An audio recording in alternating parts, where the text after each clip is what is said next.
poverty itself is an operating system, and there's a way it behaves. So for somebody to say they want to change, they want to put themselves away from poverty, it means they have to change our operating system. And it is not money. Money cannot change it. You get it. It's not money. That's why if you give somebody that is poor, if you give them money today, they will use it to finance that already existing operating system. That operating system, which is the mindset, it has a limit of what it can do, what it can process, how it can behave. There's nothing you want to do about it. An Android will be an Android, and iOS will be an iOS. So pulling somebody away from poverty takes more than money. It's not even money. It's about changing the iOS itself, changing the mindset. And it takes a lot of effort to do that. Hello everyone. Welcome back to POK Experience. So today I want to talk about what poverty does to the mind.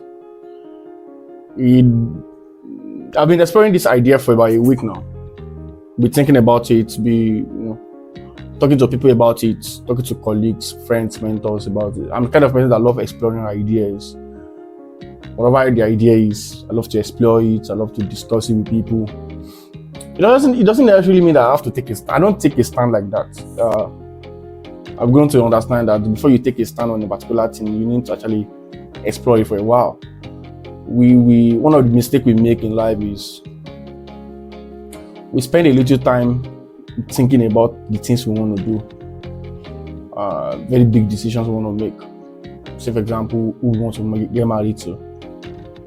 We don't think about the long-term consequences. Maybe where we want to go and live, maybe where we are traveling to, maybe the job we want to take, the skill we want to try and learn. We don't actually think about it. We don't spend time thinking about it. So, but what I do these days is I take time thinking. It's not like you don't finish thinking. I might be traveling, and I'll just pick up the idea again. So, what does poverty do to the mind? I used to be somebody that believed in the fact that I used to be against motivational speakers that always say poverty is a mindset. That it's not being poor is not about it's not about lack of liquid or lack of cash, which is true. That's not it. The physical, the visual representation of poverty is lack of cash. But poverty itself, what causes it is not lack of cash. What does that mean? It means that if you see somebody that is poor today and you give them maybe $100,000, they're going to get poor again. They're going to go back to being poor.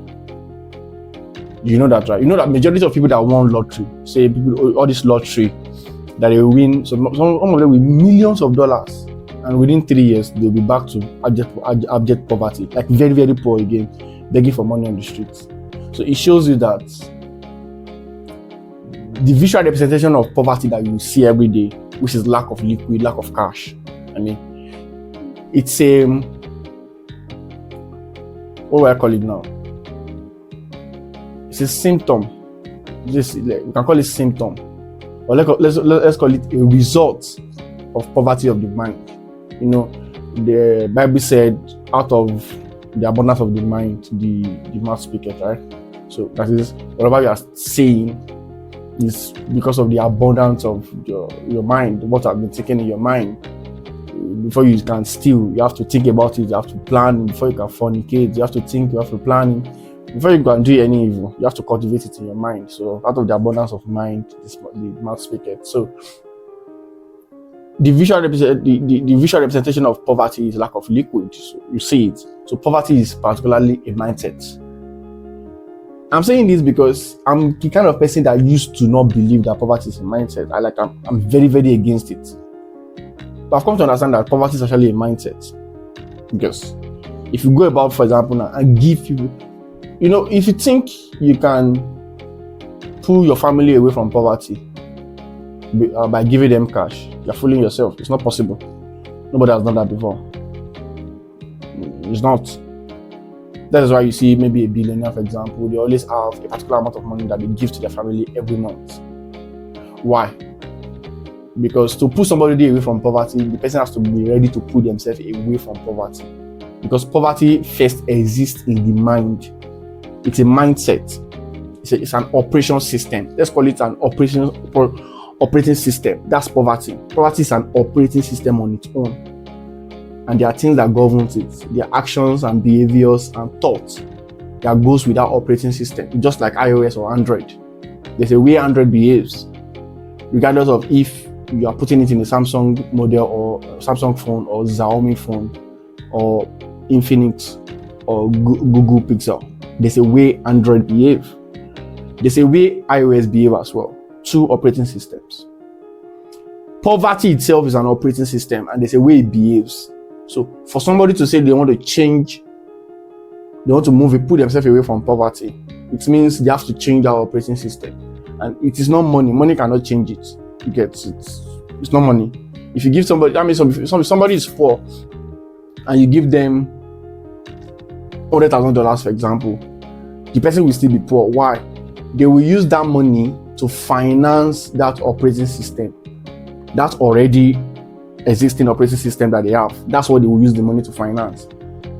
If you give somebody that is business oriented, $100,000. If you give me $100,000 today, I know what I'm going to use it to do. Like I don't need to spend 24 hours to think about it because I've already thought about it over and over again. But eventually I just say $100,000. What will I even do with it? Just I used to ask myself, this money I'm looking for, what am I going to do with it? Many people don't think about this. They just say, I'm hustling. I'm looking for money. That money you are looking for, when you get it, what are you going to do with the money? That's why when you say many people, they see money from gambling or from illicit way of looking for money or fraudulent way. They go to the club, they lavish the money because they do not. Their operating system is limited. That's the only thing you could think about. That's why if you give somebody that is poor, if you give them money today, they will use it to finance that already existing operating system. That operating system, which is the mindset, it has a limit of what it can do, what it can process, how it can behave. There's nothing you want to do about it, and Android will be an Android, and iOS will be an iOS. So, pulling somebody away from poverty takes more than money. It's not even money. It's about changing the iOS itself, changing the mindset, and it takes a lot of effort to do that. I just wanted to establish that part before I go into talking about what poverty actually does to the mind. Number one thing that poverty does to the mind is that it reduces your thinking capacity. Let's look at it from the perspective that if our mind is an operating system, which is it, let's continue with that narrative. Let's think of it like it's an operating system and it has that's how you see your phone, they'll say it is 2 gig RAM, 8 gig RAM, 16 gig RAM. Let's use RAM. So if your phone is 2 gig RAM and you install some application on your phone, it will not work perfectly. What can I use there? Your laptop. You see that graphic designers, they always say, my laptop cannot carry this software. Or video editors in particular. Video editors always look for laptops that have a very, very high RAM. Why? Because the applications they use for video editing is very heavy and it takes a lot of RAM for it to work when they are rendering videos. That is it. That's what I'm going to. So let's look at it like poverty. That our mind is our RAM. The moment you are opening applications, you open this application. If you take a particular amount of RAM, you open this one, you open that one, you open this one. Before you get to a point where that if you want to open another app, they will ask you to close other ones. That you need space. Your phone, your RAM is full. You need space. Then you have to close other ones. That's what I'm going to. You see, poverty, what it does is that it limits that RAM. Yes. Why? Why does it limit the RAM? Let's say you are poor, the person is poor. The person will now start thinking, what will I eat today? What will I eat today? Then the person that will spend like 2 hours thinking about it. That's one. That's what will I eat? It's already taking a particular amount of RAM. Then it's starts thinking about another one. This my one shoe is already bad. Is it the same shoe I will wear? It's taking another RAM. So those are the things. They will start thinking about mundane things like, how will I pay my rent? What will I eat? Which clothes will I wear? those things that are very basic, right? They are already taking up ramps in your mind. That means they will not have the remaining capacity. They will not have enough RAM left to think about important things like, what business can I run? How can I grow this business? What is the? That is why they always advise business owners. If you have that as you grow in business, you need to start delegating. That as a CEO, you should not be caught doing graphic design. You should not be caught editing videos for Instagram. You should not be caught doing some other tasks, because immediately you are doing those tasks, you are using up your RAM, and you will not have enough RAM left to think about important things like growing the business. Which partnership can I make? Which business owner can I meet? You get what I'm trying to say? That's number one thing that poverty does to the mind. It limits the thinking capacity. It limits it so bad. So bad. That's one thing the poverty does to the mind. Now imagine a poor person that has limited RAM. You give the person $100,000 and you think you put the person away from poverty. No. They can't think. You think, oh, if I give $100,000, for example, I'll create a fashion line. I'll do this one. No. As I am like this, there's something I cannot think about. Why? Because I have not solved some problems in my life. So if someone that is poor, for example, once they solve the basic problem, if someone that is poor, they think about what they will eat every day, and now they have enough money, and they will eat and eat because they think life is about eating. So when they get to a point, they'll be like, I'm tired of eating. What else can I do? Oh, let me drink alcohol. And then they drink and drink. What else can I do? Oh, as a man, they will most likely lack sex and access to women. And they'll be like, now I have money. I can just purchase anything. I can just go and do all of those things. After that, what can I do again? They don't have opportunity to do those things when they were in poverty. So let's go to the next thing that poverty does to the brain. There's a research that established that kids that grew up in poverty have 6% lesser surface area. Imagine you buying a phone now that is 2 gig RAM. I bought a phone that is 2 gig RAM. But your own is like 2 gig, full 2 gig. But mine is like 1.6 gig. Or let's say 1.8 gig. You see that 200 megabyte that is remaining? While your phone can run an application that requires 2 gig RAM, my own phone will not be able to run it. It's as simple as that. That is what poverty does to the mind. Now imagine both of us are meant to sit for the same exam. Imagine both of us are meant to sit for the same exam.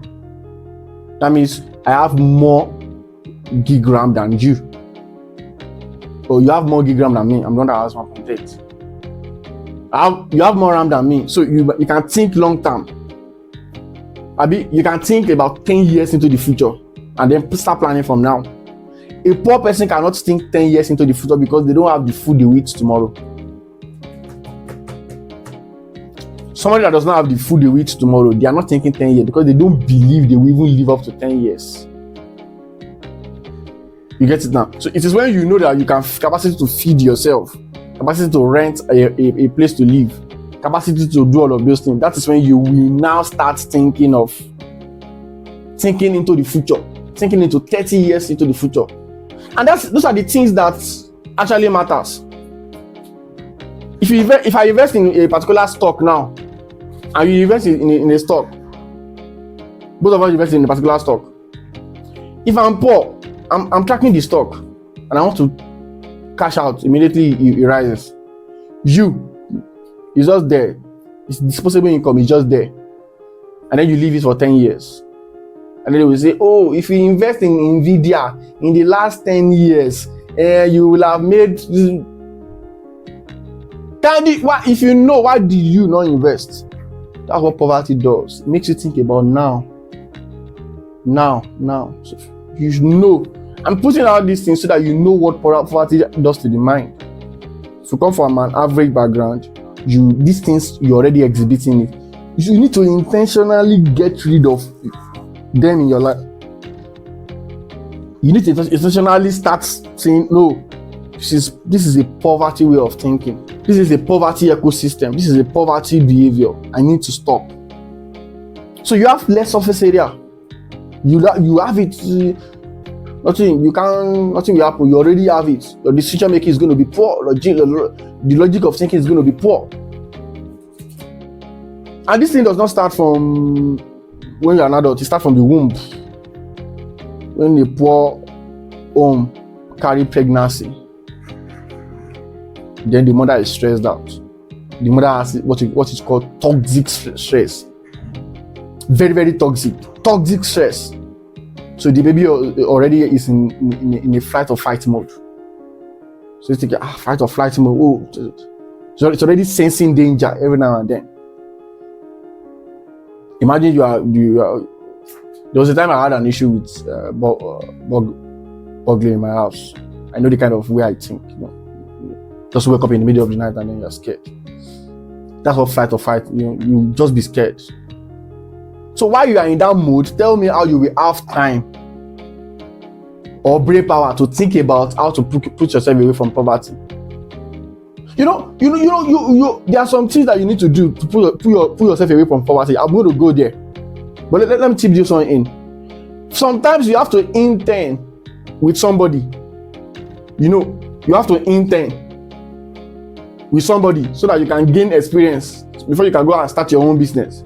But when you are poor, you don't want to intern. Why? Because the pay is going to be low. And when the pay is low, maybe you don't have food and then you don't have enough food for mama. Then you will run away. Because you are not doing anything for long term. That's poverty mindset. Poverty mindset, think about now. Now. We have money now, let's use it to eat. Let's feed on the money. Let's spend it. And it's not about spending it on, if you have money now, you're spending it on things like buying courses to improve your skill, buying tools that's not poverty mindset, don't get me wrong. I'm not talking about spending money is not, what you spend money on is what matters. Don't get me wrong. But when you start spending, poverty people start spending money on food. It's not because they don't want to like scale. When you don't have food, if you have been in the desert for like 1 year and you come out of desert, my brother, you're not thinking of buying Nvidia stock. My brother, you're thinking about eating. That is your problem right now. It's eating. That's what poverty just does to you. I'm not saying it's wrong. Don't get me wrong. I'm not saying, this thing is wrong. I'm saying that is what that lack, that scarcity, that is what it's going to do to you. So that when you start getting into abundance, you start getting rid of those thinking away from your head. If you don't intentionally get rid of them, they will stick with you. They will stick with you. There's a story about that people always talk about some sugarcane farmers in India. Is it in India or China? Forgotten the place now. But there's some sugarcane farmer that they always talk about. They ask them to take an IQ test, and then when they take the IQ test after their harvest, maybe when they just harvested their products, they take the IQ test, and then before their harvest, when they are still planting and weeding and struggling, they will take the IQ test. They always have higher IQ after the harvest than when they take it before the harvest. You think why? Why do you think that is happening? It's because when you are poor, when you have lack, when they are lacking, when they are not happy, when their mind is not calm, when all they think about is struggle, their IQ will be low. Why? They are using their RAM for survival. But immediately after they are okay, their IQ goes up.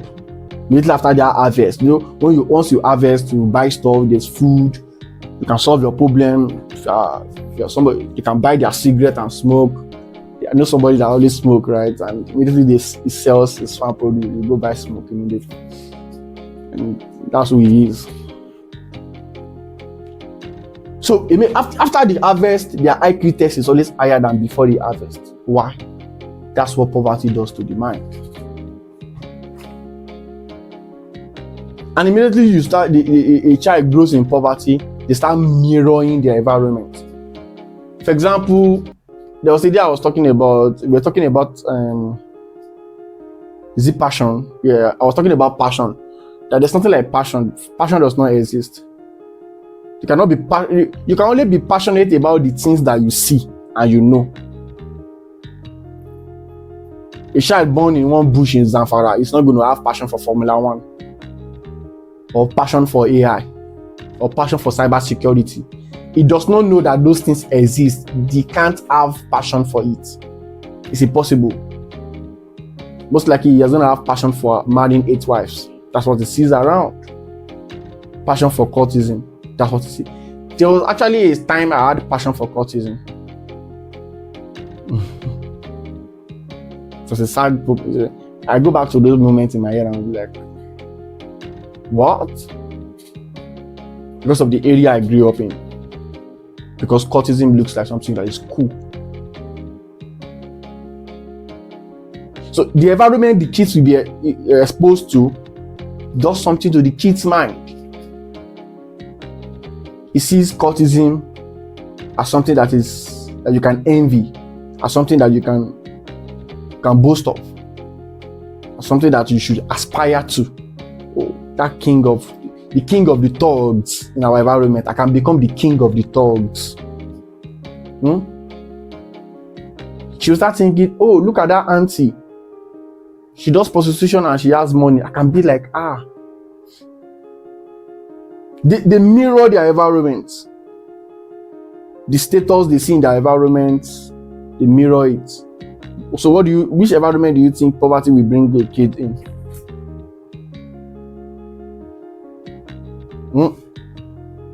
So immediately, that's when I was talking about breaking poverty curse, I was telling, go and listen to that episode, breaking the poverty curse. Look, that's why I say, immediately you start making money in tech or anything that you do, you need to start moving away. That's how you see some people. I always like listen to some American podcasts, and then you hear them talk about how black tech guys, black lawyers, the moment they start becoming very prominent in their work, they will move away from black community. The community always hates them and all of that. They will start talking and they, oh, it's a black sheep. Moved away from the community. Move away. That's your streets. You need to move away from it. Why? The environment. You will always mirror your environment. That's how you see kids of footballers becoming footballers. That's what they see every day. That's what they know. So imagine you are born into poverty. That's what you know. That's what you see every day. So that's why you need to expose yourself to something else. Intentionally exposing yourself to something else. So a poor person that just got $100,000 has limited brain capacity, does not know how to think. The moment he gets that money, the first thing he needs to do is go and buy books. I have an amazing library here. Let me show you my library. See my library. Very amazing library. Yeah. I did not grow up in a home that we read books. I didn't. But I understand what books have done to my life. Why? And I know, thank God to my mentor, Pelumi Olawole. Pelumi Olawole bought me books in, I think around 2020. Is it 2020 or 2019? 2019 or something. Then he bought me books. I think he bought me Start With Why by Simon Sinek. Let me see if I can take that book. Start With Why by Simon Sinek. That's the first book he bought for me. This is it. I think I read the book in 20. Look at you see the red the red biro there. Most of my book is I use a lighter, but that was the first time I read books. I read, right? So I used red biro too, actually, instead of a lighter, because I don't know what is a lighter then. I do not, even if I say an lighter, I don't know that this is an lighter, and then this is what a lighter used for. I do not know. So when you're having money, you need to move away from that environment. Move away, yes. You can move away to a very middle class environment. That's why some people they'll say they're moving to Lekki. I used to not understand those ideology before, but you need to, if you can move to Lekki. But above what I'm saying, you can move to Lekki and go and expose yourself to bullshit in Lekki. But what I'm saying is, you need to consciously start exposing yourself to some very, very important things. You are what you consume. If a kid grew up in poverty, the kid most likely consume bullshit content. Maybe some Yoruba films on YouTube, where all they talk about is mommy is Sikira marrying daddy Tabed. Those are the things, because movies mirror your environment, so that nobody will create a movie that the audience will not understand. So you have to create content around what is happening in the streets. That's what they consume. They consume it around them. They still go and consume it in movies. I don't watch those type of movie. I don't have anything against the people that watch those type of movies. I am saying, if you do not come from a poor background and you consume those kind of movie, you might just see it as pure entertainment and not actually. But you that have been consuming those things around you need to step away. You are what you consume.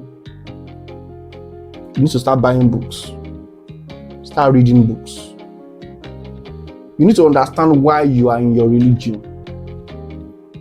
Before, I'm a Christian because my dad is a Christian, but now I'm a Christian because I want to be a Christian, because I took time to study these things. So that's what poverty does to you. It does. The environment limits you. So, well, let's say poverty is a software. You know, it's like bad attitude, lack of faith, pure habits. Or let's say it's an hardware issue, physical brain damage, stress around you. So you are changing the hardware, you're also changing the software. That's where I'm driving at. It's not like, once I have them, why people that made a lot of money through lottery, why they go back to being poor is because what they always focus on is the hardware. They buy new cars, they buy new home, they buy new clothes, they buy chain, jewelry, they change the kind of women they surround themselves with, they change the alcohol they drink, they change the cigar. Hardware. But they don't change the software. They don't. And that's why they will go back to that poverty. They don't change the bad habits. They can just improve the quality of the bad habits. They don't change the lack of faith. They don't change the bad attitude. They don't change the things they consume. They don't change the mindset. They do not change the iOS. They did not change it. Regardless, if you do not change that iOS, nothing for you, bro. Nothing. Because what poverty does to the mind is not what you see, the hardware. They are just a result of what is happening behind the scene, what's happening in the mind. And how can you change your mind? Is by making sure you consume the right things. Just like I said, I used to be somebody that don't believe that poverty is a mindset. And how did I get to change my mind? It's because I consume the right content. And how can you consume the right content? You go on YouTube, you read books. Everybody that is successful in this life, they are readers. They are readers. Even the ones that are successful in evil doing, they are readers. You'll be shocked at how much they read. So you need to first reclaim your mental bandwidth. Reclaim it. Your mental bandwidth is currently being used for something else, something negative. So you need to reclaim it and start using it for something good. You need to, that book that you are saying, oh, I cannot even read, you need it. That's the way you can change your mindset. That's the way you can change your iOS. If it is not changed, you can't get results. You can get results now, you are back to square one. That's how you say a billionaire. They will say if you take all of the money of a billionaire, they will still become a billionaire again. Why? It's in the head. They know what to do. They know what to do. So now you see somebody that is very good in solving mathematics. If you tell them that, oh, A plus B equals to C. Equals to C. They also know that A equals to B minus C. And C minus B, I mean. They know A plus B equals to C. They know that if you move B to the other side and say A is also equals to C minus B. So when you teach them A plus B in example, and then you get to exam and you say A equals to C minus B, they don't find it hard. They just, oh, okay. They know why.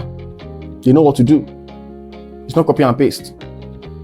Why? They want to fix their iOS is fixed. That is where they are doing the work. The work is in your psychology. The work is in your mindset. It is not the hardware. It's not the phone that you carry. Those things are just they are a result of what is in your mind. Out of the abundance of the mind, the mouth speaketh. Out of the abundance of your mind, you see the results. You see how you live. How you express yourself. The way you use money, it's all about what is in your head. And that's exactly what I want to, the way I'm going to. Poverty does a lot of things to you. Poverty has weakened your mindset. It has limited your RAM. I've explained that one. But what you can do is to take it back. I don't want this podcast to be too long. I hope this is helpful to you. If it's helpful to you, find it helpful. Share it with one person. And of course, subscribe at least. Thank you very much.